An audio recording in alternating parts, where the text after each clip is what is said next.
Dios les bendiga, amados hermanos. En este día, domingo 29 de marzo del 2020, le agradecemos al Señor por esta oportunidad que nos da de poder compartir con ustedes la bendita y santa palabra de Dios. Sabemos que no nos podemos reunir por causa de la situación actual, pero como dice el apóstol Pablo, la palabra de Dios no está presa. Así que ella sigue corriendo y siendo glorificada. Y hoy se está predicando a través de muchos medios.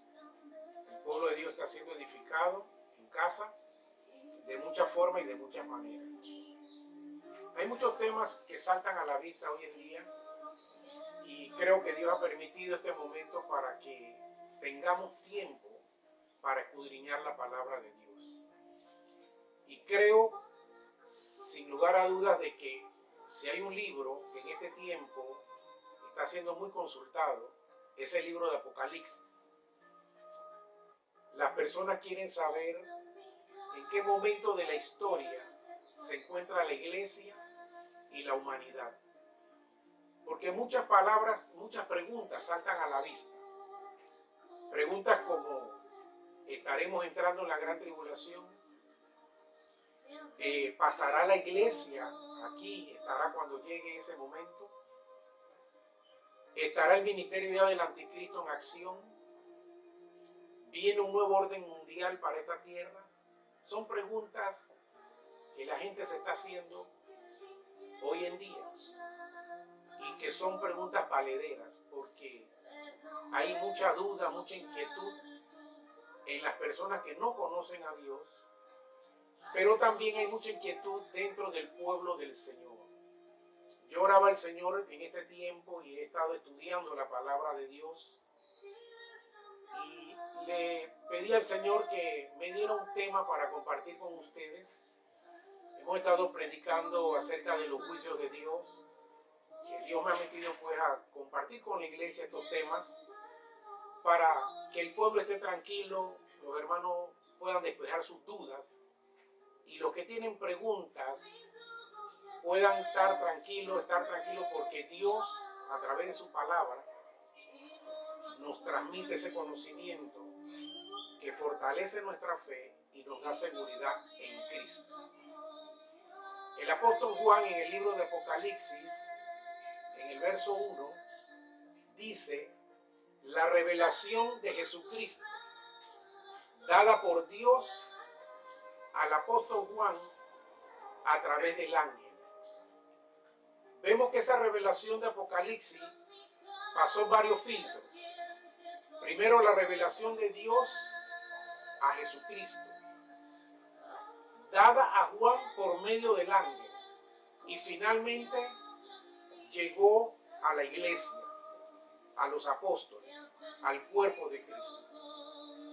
En ese libro de revelación, Dios está mostrando y nos está enseñando de todos aquellos acontecimientos finales que vendrán sobre la tierra.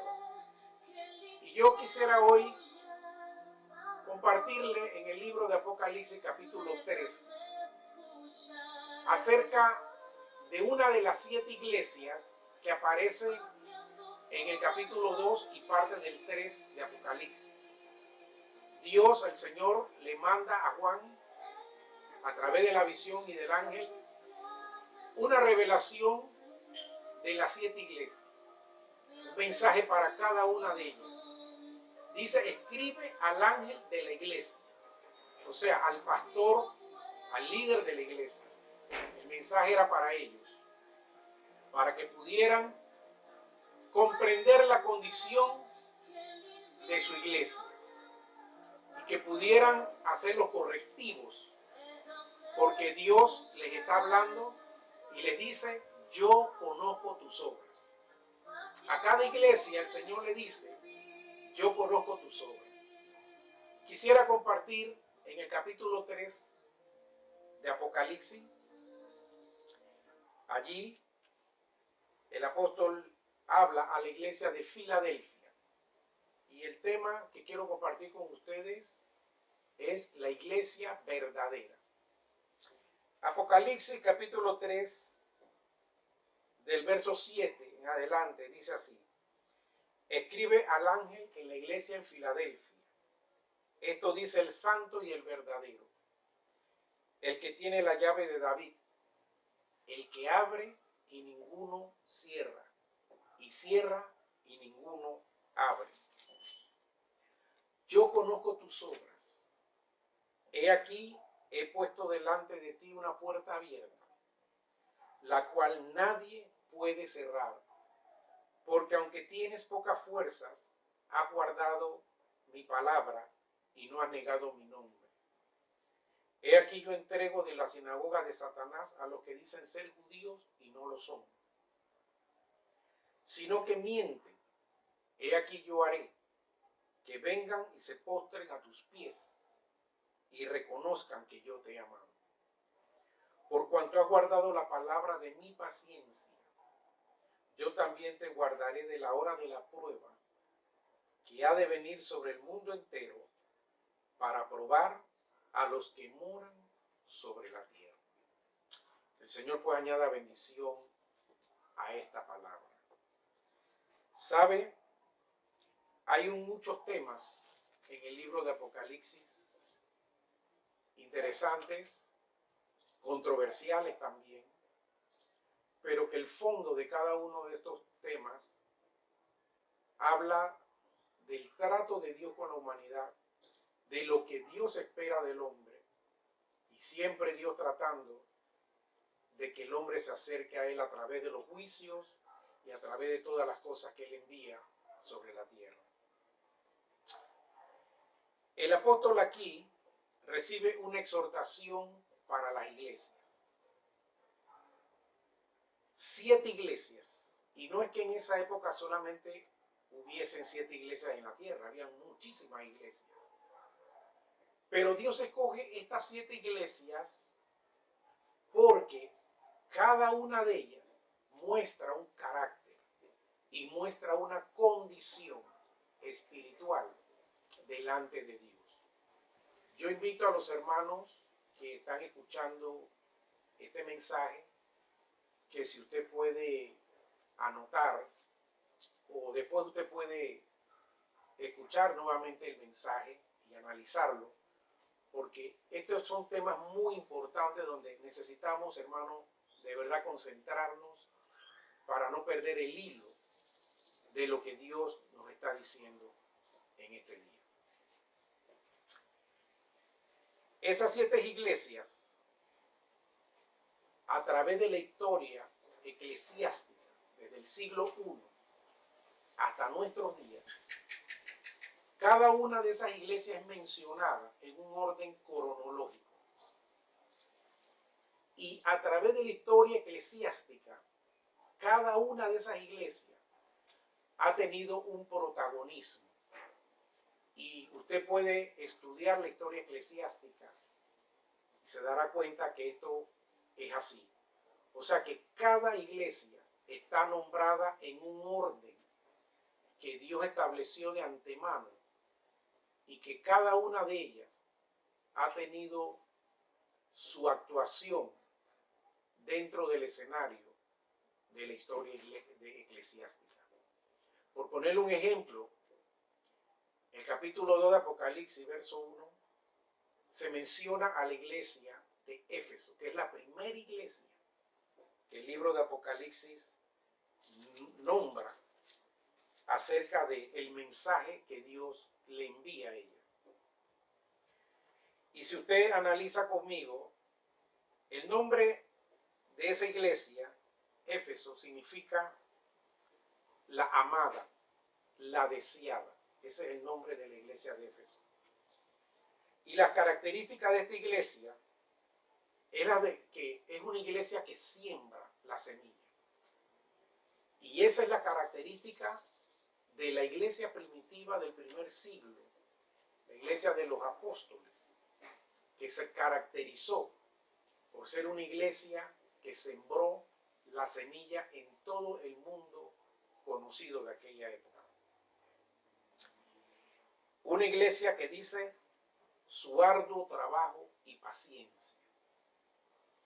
Una iglesia que se organiza para el servicio de su Señor. Este es el perfil de la iglesia primitiva hasta el año 100.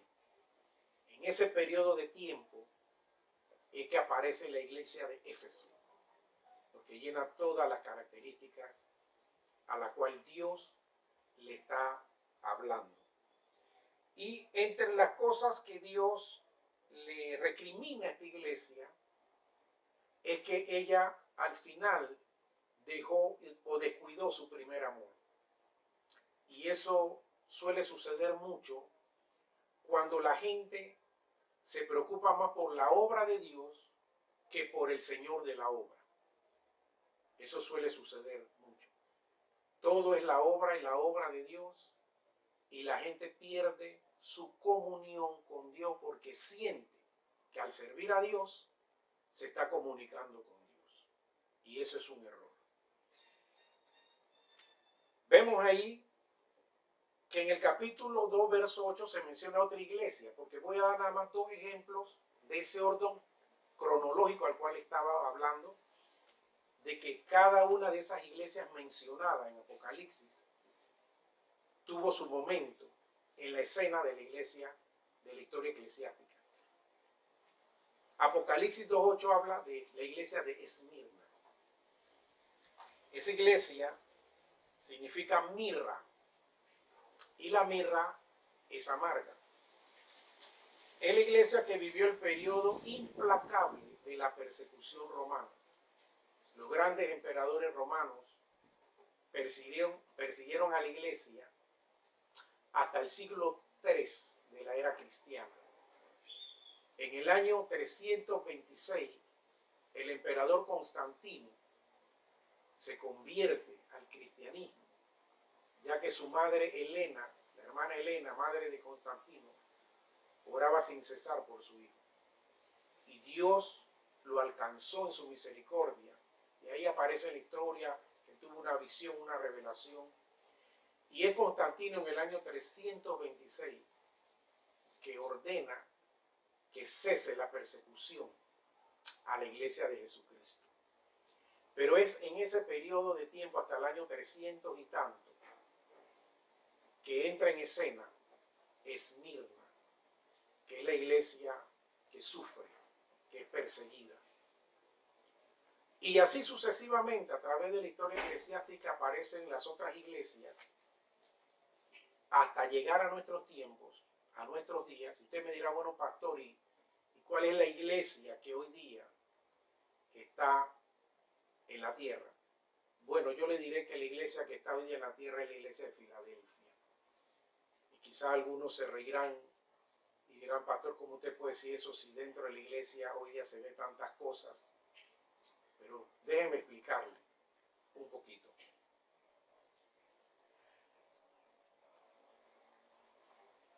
Algo importante que debo señalar es que desde el año 100, o sea, el primer siglo de la iglesia, cuando ya mueren todos los apóstoles de Jesucristo, entra el periodo escolástico, o sea, el periodo de los padres de la iglesia. Ahí aparecen muchos hombres de Dios como Irineo, Policarpo, Justino Mártir, muchos hombres de Dios que fueron pastores, que fueron ministros, algunos dieron su vida por el Señor Jesucristo.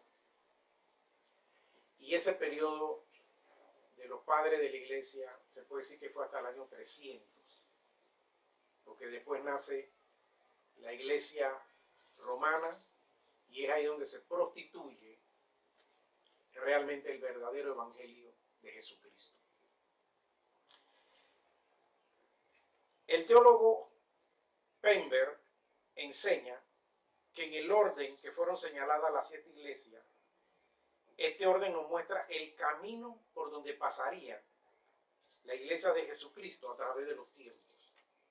Y cabe señalar que la historia le ha dado la razón a este tipo de comentario. Muchas de nuestras organizaciones cristianas hoy en día se identifican con estas iglesias del Apocalipsis. O sea que el hecho de que ya a través de la historia estas iglesias entraron en el escenario de la historia eclesiástica, valga la redundancia, eso no quiere decir que esas características de estas 7 iglesias no prevalezcan hoy en día en algunos lugares. Muchas de nuestras organizaciones cristianas hoy en día pudieran ser identificadas con alguna de estas iglesias, porque muchas organizaciones cristianas han perdido su primer amor. Muchas han abandonado la obra evangelística, muchas ya no invierten en misiones, hoy día se dedican a otras cosas. Otras iglesias soportan la falsa doctrina dentro de ellas, como había en las iglesias del Apocalipsis, que permitían la doctrina de los nicolaitas, o permitían a Jezabel, una falsa profeta dentro de la iglesia. O sea, todas esas características hoy se manifiestan de igual manera en muchas organizaciones eclesiásticas de nuestros días. Filadelfia, que es la iglesia que nos ocupa, su nombre significa el amor fraternal. Y aquí vemos en el capítulo 3 cuando el Señor le habla a esta iglesia, porque el Señor cuando le da un mensaje a cada una de estas iglesias, Él se manifiesta de muchas maneras. A una le dice yo soy el alfa y la omega. A otra le dice yo soy el que tengo las 7 estrellas. Pero a esta iglesia le dice yo soy el santo y el verdadero, el que tiene la llave de David, el que abre y ninguno cierra, y cierra y ninguno abre. O sea que el Señor a la iglesia verdadera se le manifiesta como el Dios verdadero y también como el Dios santo. Y no es casualidad que al principio de su mensaje a la iglesia de Filadelfia, Él se manifieste de esa manera, porque le está hablando a una iglesia verdadera y a una iglesia que tiene que ser santa, sin mancha y sin arruga, para poder irse con Él a la patria celestial. Dice, el santo, el verdadero, el que tiene la llave de David. Muchos reyes en la antigüedad tenían una llave sobre sus hombros. Esa llave, que sus súbditos la podían ver mientras el rey pasaba majestuoso con toda su vestimenta, esa llave representaba que ese soberano tenía la autoridad sobre todo. Él era el único que podía abrir y era el único que podía cerrar. Por eso el Señor dice que Él es el que tiene la llave de David.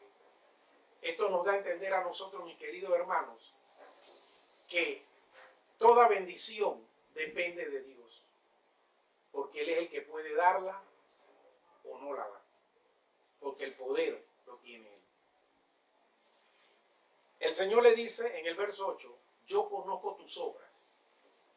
Esta declaración nos muestra que Dios le da seguimiento, el Señor le da seguimiento al comportamiento de cada iglesia, porque a cada una de estas 7 iglesias, Él le dice lo mismo.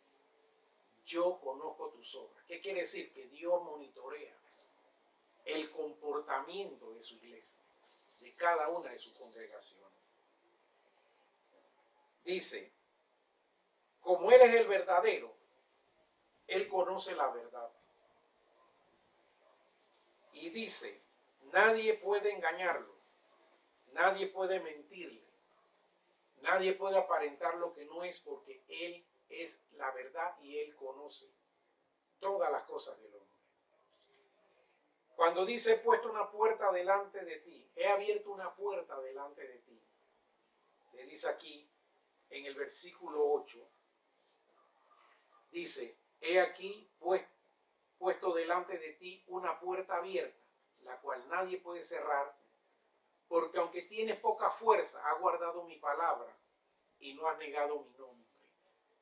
Aquí el Señor está diciendo, y en griego la palabra abierta, de la palabra de doca, que significa te he dado una puerta que estará abierta permanentemente. El propósito era que la iglesia tuviera la libertad de servir a Dios sin que el enemigo la pudiera detener, como sucedió en el caso de Esmirna, como sucedió en el caso de muchas iglesias en el pasado, que el enemigo se levantó contra ellas para detener el avance del evangelio. Sin embargo, a esta iglesia el Señor le ha abierto la puerta. ¿Y por qué yo digo que Filadelfia es la iglesia de este tiempo? Porque, mis queridos hermanos, hoy en día el evangelio se puede predicar en muchos lugares sin ningún tipo de restricciones ni persecuciones. Eso no significa que alguna área de la iglesia no esté siendo perseguida, como en los países musulmanes, en la China actualmente, y en algunos lugares los hermanos tienen que reunirse a escondidas porque el gobierno está persiguiendo a los cristianos. Pero la gran mayoría del mundo occidental hoy día tiene libertad para predicar el evangelio en las plazas, en los parques, y de muchas formas y de muchas maneras, sin que haya una restricción. Pero ese tiempo se agota, ese tiempo se va a acabar. No va a haber libertad de culto todo el tiempo. Mientras la iglesia Filadelfia esté aquí en la tierra, va a haber esa libertad, pero el tiempo se acorta, mis queridos hermanos. Usted me dirá, hermano, pero Filadelfia, ¿cómo es eso que la iglesia de hoy en día es Filadelfia? Sí, mi querido hermano, porque si tú no eres Filadelfia, quiere decir que tú no te irás con Cristo. No te irás, porque sin santidad nadie verá al Señor. Y Filadelfia es la iglesia que se va con Cristo en este tiempo, porque la venida del Señor está más cerca que nunca.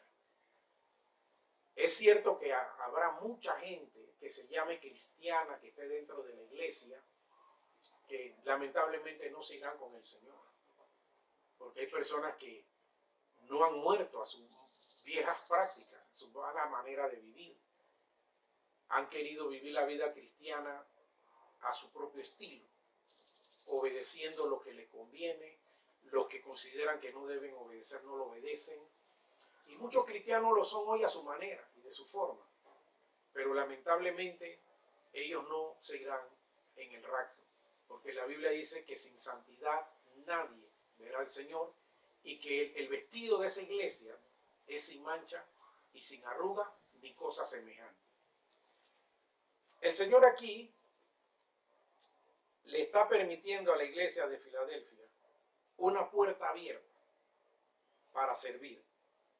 Y la iglesia de Filadelfia en aquella época, esa iglesia que se le fue dada esta palabra, según la historia, ellos aprovecharon ese tiempo para llevar la palabra de Dios a ciudades como Frigia, Lidia y Misia.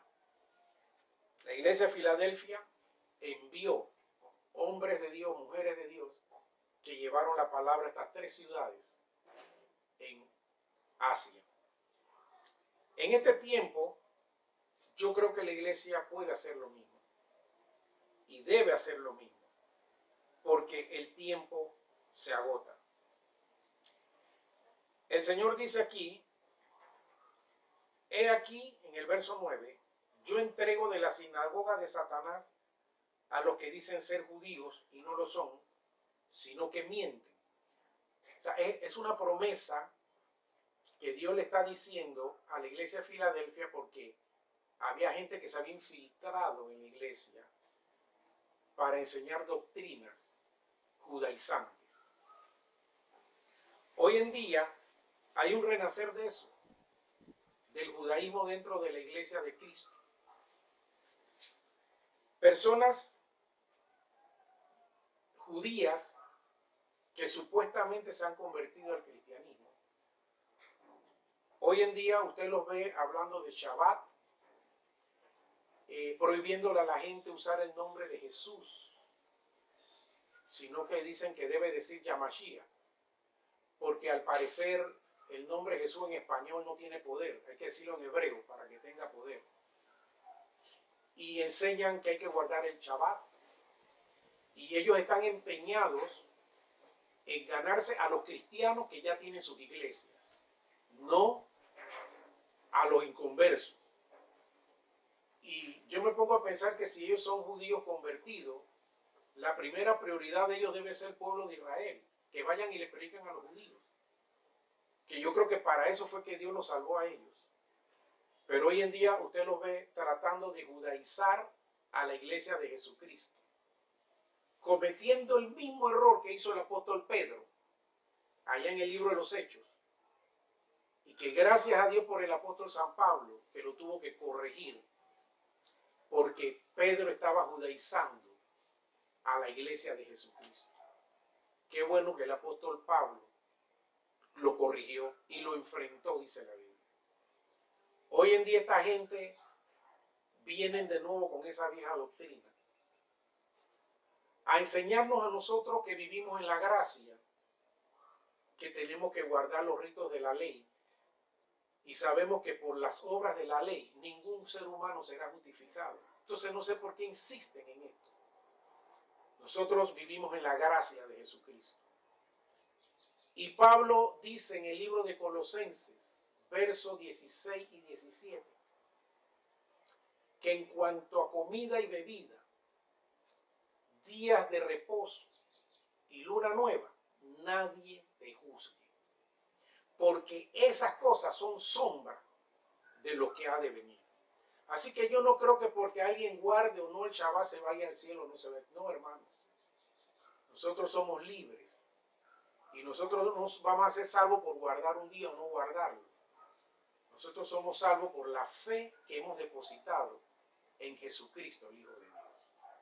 Así que si usted es visitado por alguna de esta gente o usted ve que ellos quieren entrar a su iglesia, denuncie eso, porque eso no es de Dios. Si realmente ellos están convertidos, vayan y salven y ganen al pueblo de Israel, porque si ellos dicen que son judíos, que son sinagoga de Israel, vayan y salven a los judíos, porque la iglesia gentil es salva por gracia, no por las obras de la ley. Entonces el Señor dice que entrega a esos que se dicen ser judíos y mienten y no lo son, no son judíos. Nosotros, hermanos, gracias a Dios que hemos recibido la salvación por fe y por gracia. Yo no soy judío ni me considero judío. Amamos al pueblo de Israel. Amamos a ese pueblo porque ese pueblo ha recibido las promesas de Dios. Y creemos que el tiempo de ellos se acerca. Cuando entre la dispensación, en el tiempo de la tribulación, cuando ya la iglesia de Cristo no está aquí, entonces ellos serán los protagonistas, junto con la Odisea, la última iglesia que menciona el libro de Apocalipsis. Y usted me dirá, ¿y cuál es esa iglesia, hermano? La Odisea es la iglesia apóstata. La Odisea es ese gran grupo de cristianos que se quedaron en el rapto y que van a vivir en el tiempo de la gran tribulación.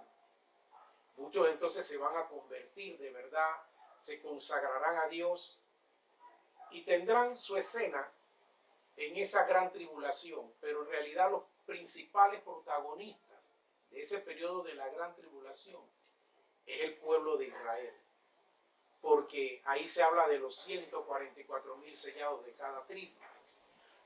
Ahí, hermano, en ese tiempo es que va el pueblo de Israel a abrir los ojos y van a reconocer a quien traspasaron, al Mesías, y muchos, por millares, se convertirán y reconocerán que Jesucristo es el Señor. Pero ya para ese tiempo, la iglesia de Cristo no va a estar aquí. Porque mire lo que el Señor le promete a la iglesia de Filadelfia. Dice, verso 10, por cuanto has guardado la palabra de mi paciencia, yo también te guardaré de la prueba que ha de venir sobre el mundo para probar a los que moran en la tierra. Aquí el Señor está diciéndole a Filadelfia, yo te voy a guardar de la hora de la prueba, que ha de venir sobre este mundo y que va a probar a cada uno de los moradores de la tierra. El Señor Jesucristo no tiene que probar a su novia, a su iglesia, porque ya su iglesia forma parte de él. Muchos creen y dicen y enseñan que la iglesia va a pasar la gran tribulación. Hoy día ese movimiento también está muy en boga. Y vemos muchos hombres que en el pasado eran muy respetados, hombres de Dios, que hoy día están enseñando eso. Y dicen que ellos estuvieron equivocados, que hoy se arrepienten de haber creído en el rapto y todo eso. Esa es la iglesia de la Odisea, la iglesia apóstata. Porque si Cristo es la cabeza de la iglesia, escuche bien esto, hermano, si Cristo es la cabeza de la iglesia y la iglesia es el cuerpo de Cristo, y la iglesia va a pasar aquí la gran tribulación, entonces Cristo también como cabeza va a estar aquí bajo la tribulación del anticristo también. ¿Y dónde queda la doctrina de la inminencia venida de Cristo? La inminente venida de Cristo. Cuando usted lee la Biblia y usted vea y lea a los apóstoles, usted se dará cuenta que ellos creían en la inminente venida del Señor. ¿Qué quiere decir esto?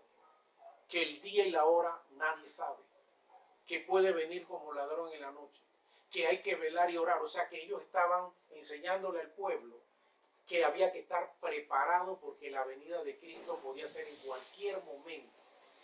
No si se cumplían ciertas señales o si venían los juicios o no. No, la doctrina de la inminencia habla de que Cristo puede venir en cualquier momento. Y la iglesia, definitivamente, que el cuerpo de Cristo y Cristo como cabeza no tienen que ser probados ni martirizados, porque nosotros no hemos sido puestos para alcanzar ira, sino misericordia. Y el Señor aquí dice claramente que Él guardará a Filadelfia, su verdadera iglesia, de la hora de la prueba que va a venir sobre la tierra. Pero mis queridos hermanos, hoy en día es más fácil ser cristiano, pero muchos no quieren santificarse, muchos no quieren consagrarse, muchos no quieren dejar el pecado. Pero cuando venga el tiempo de la gran tribulación, va a ser muy difícil, mi querido hermano. Hoy en día el Señor solamente nos manda y nos demanda que nos guardemos en santidad, que nos apartemos del pecado. Y lo podemos hacer, hermano, claro que sí. Pero vendrán tiempos cuando la Odisea, esa iglesia que se va a quedar, que va a entrar en acción cuando Cristo se lleva a la verdadera iglesia, entonces ellos tendrán que pagar un precio extra, adicional, por su salvación, porque no quisieron consagrarse y vivir para Dios. Entonces, para que podamos ver un poquito acerca de la iglesia de la Odisea, dice aquí en el capítulo 14, escribe el ángel a la iglesia que está en la Odisea: he aquí el amén, el testigo fiel, el verdadero, el principio de la creación de Dios, dice esto: yo conozco tu obra, tus obras, que ni eres frío ni caliente. Y por cuanto no eres frío ni caliente, te vomitaré de mi boca. Esa es la iglesia de la Odisea. La iglesia que hoy en día ama a Cristo, pero ama al mundo. Y dice aquí ella, en el verso 17, le dice el Señor a esta iglesia: porque tú dices, yo soy rico, me he enriquecido y de ninguna cosa tengo necesidad. ¡Wow! ¡Qué tremendo esto! Esta iglesia es la iglesia materialista. Me he enriquecido y no tengo necesidad de nada. Yo no sé si a usted le trae recuerdos, porque hoy en día ese es el tema de muchas iglesias. La prosperidad y la prosperidad.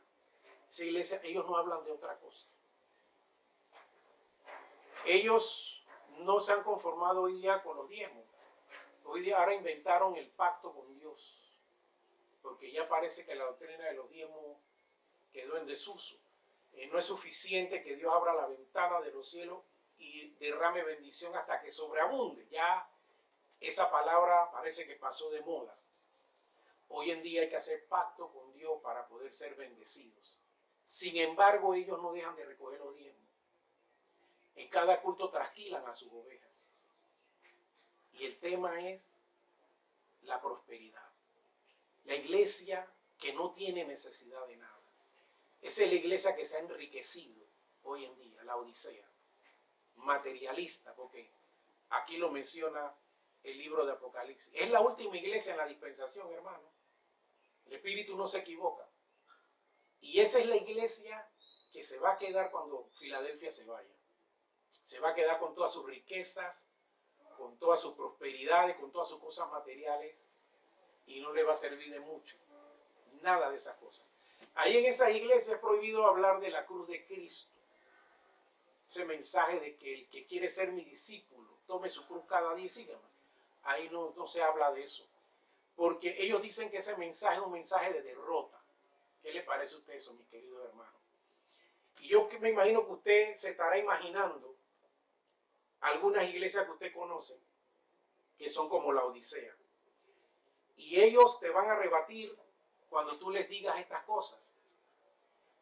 Porque la condición de ellos es tan deplorable que aquí el pasaje lo dice en el libro de Apocalipsis capítulo 3, dice, verso 18. Hay un consejo que Dios le da a esta iglesia y le dice: por tanto yo te aconsejo que de mí compres oro refinado y fuego, para que seas rico, y vestiduras blancas para vestir, y que no se descubra la vergüenza de tu desnudez. Y dice: unge tus ojos con colirio para que veas, porque ellos hoy día no pueden ver. Hoy en día usted les dice que andan fuera de orden con esa doctrina que enseñan, y te dicen: no, hermanito, el que está fuera de orden es usted. Porque ellos no tienen colirio en los ojos. Ellos no pueden ver de dónde han caído, como dice el Señor. Y que Dios tenga misericordia de ellos, porque sin duda alguna, muchos de ellos no se irán en el rapto de la iglesia. Y aquellos que no creen en el rapto de la iglesia menos, porque si no creen en eso, no se van a ir con el Señor. Y yo les aconsejo a ellos que entonces se preparen para vivir en la gran tribulación, porque ellos quieren quedarse en la gran tribulación.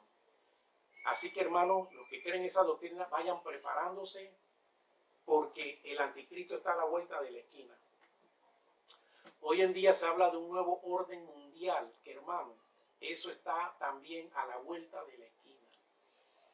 El control total de las masas ya existe en la China. ¿Sabía usted eso, mis queridos hermanos? Si usted es un disidente del gobierno chino y usted vive en una ciudad, usted no puede salir de esa ciudad. Usted puede andar por esa ciudad, pero si el gobierno no quiere que usted salga de ahí, no hay forma, hermano, de que usted pueda salir de esa ciudad. No puede tomar un tren, no puede tomar un vehículo, porque cuando usted pasa por los escáneres que ellos tienen en las aduanas y en la frontera, ahí va a aparecer tu identidad.